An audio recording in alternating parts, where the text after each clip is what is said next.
Hello friends, welcome to the UPSC Freaks channel. Today we will be discussing about official notification of FCAT. So finally Air Force ने FCAT cycle 2 2020 के लिए flying branch और ground duty की vacancies या official notification निकाल दिया है। ये कोर्सेज स्टार्ट होंगे एयरफोर्स एकेडमी हैदराबाद में जुलाई 2021 में। एयरफोर्स ने अपने नोटिफिकेशन में मेन एंड वुमेन दोनों को इनवाइट किया है और इसका ऑनलाइन एग्जामिनेशन 19 सितंबर 2020 को और 20 सितंबर 2020 में रखने की बात की है। आप सबके मन में बहुत सारे सवाल हो रहे होंगे कि क्या आप इसके लिए एलिजिबल हैं, क्या आपको इसके लिए कितना कट ऑफ मार्क्स लाना पड़ेगा और आपको इसके लिए क्या क्या पढ़ना पड़ेगा। तो आप घबराइए नहीं, आपको ये सारे जॉब इस वीडियो में मिलेंगे। साथ में ही एयरफोर्स ने एक वैकेंसी टेबल निकाली है जिसको आप खुद से देख सकते हैं।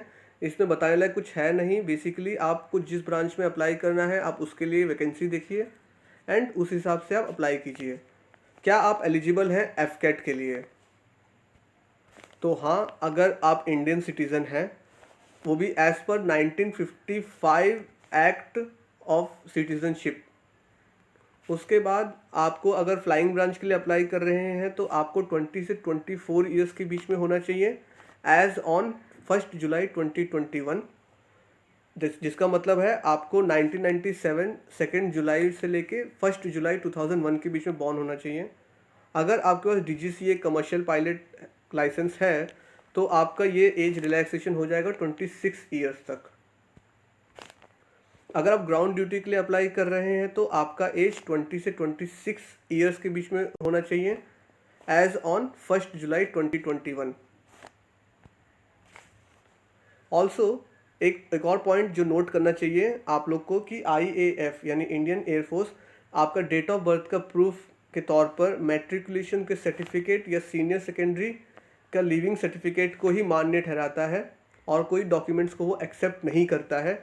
आपके वो डॉक्यूमेंट भले आपके हॉरोस्कोप्स के हो, एफिडेविट्स के हो या म्युनिसिपल कॉरपोरेशंस के हो। मैरिटल स्टेटस के लिए अगर आप 25 ईयर्स बिलो हैं और अगर आप मैरिड हैं तो आप अप्लाई नहीं कर सकते हैं। अगर आप मैरिड कैंडिडेट हैं और अगर आप 25 ईयर्स के ऊपर हैं तो आप अप्लाई कर सकते हैं। एजुकेशनल क्वालिफिकेशन की रिक्वायरमेंट एफकेट में क्या क्या है? एफकेट के एजुकेशनल क्वालिफिकेशन के लिए आपको फ्लाइंग ब्रांच में 12th क्लास पास होना चाहिए, 50% मिनिमम होना चाहिए परसेंटेज आपके पास, और आपको एक नॉर्मल ग्रेजुएशन होना चाहिए जिसमें मिनिमम 3 इयर्स का कोर्स हो और मिनिमम मार्क्स जो आपको स्कोर हो वो 60% हो, तब जाके आप फ्लाइंग ब्रांच के लिए एलिजिबल हैं। ग्राउंड ड्यूटी के लिए अगर आपको ग्राउंड ड्यूटी टेक्निकल के लिए अप्लाई करना है तो ग्राउंड ड्यूटी टेक्निकल में 2 ब्रांचेस होते हैं, aeronautical engineering electronics and aeronautical engineering mechanical. इन दोनों के लिए आपको बीटेक की डिग्री चाहिए और साथ में 10+2 में 50% marks minimum physics and maths में।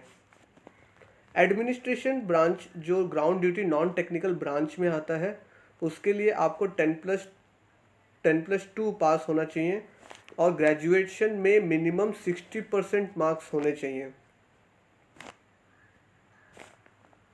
एजुकेशन ब्रांच में भी ऑलमोस्ट सेम है, 10+2 और एक पोस्ट ग्रेजुएशन की डिग्री जिसमें आपको 50% मिनिमम परसेंटेज होने चाहिए और 60% ग्रेजुएशन में मार्क्स होने चाहिए।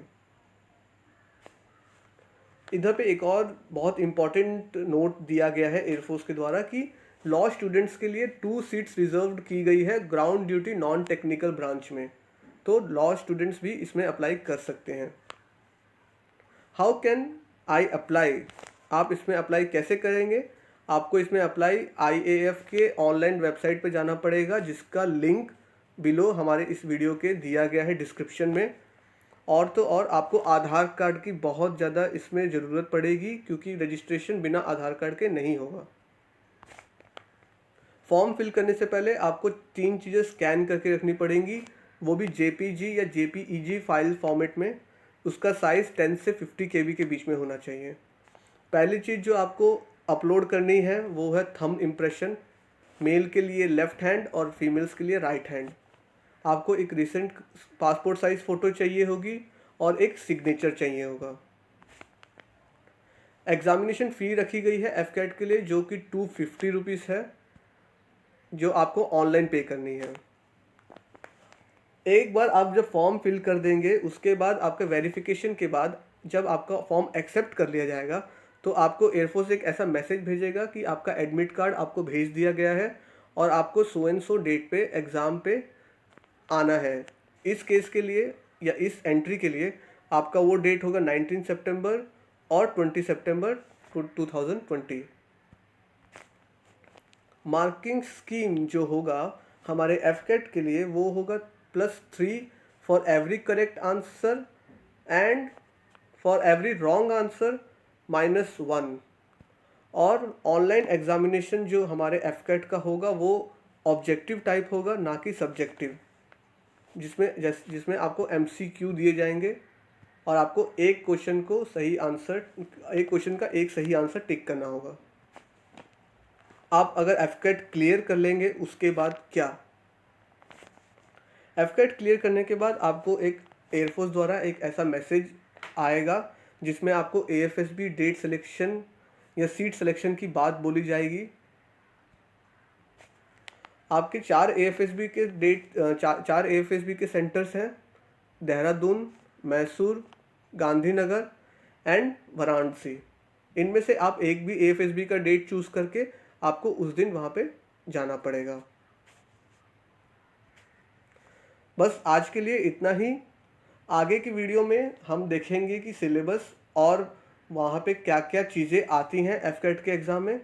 टिल देन टाइम प्लीज़ हमारे पेज द UPSC फ्रीक्स को लाइक और सब्सक्राइब और शेयर ज़रूर कीजिए। Thank you.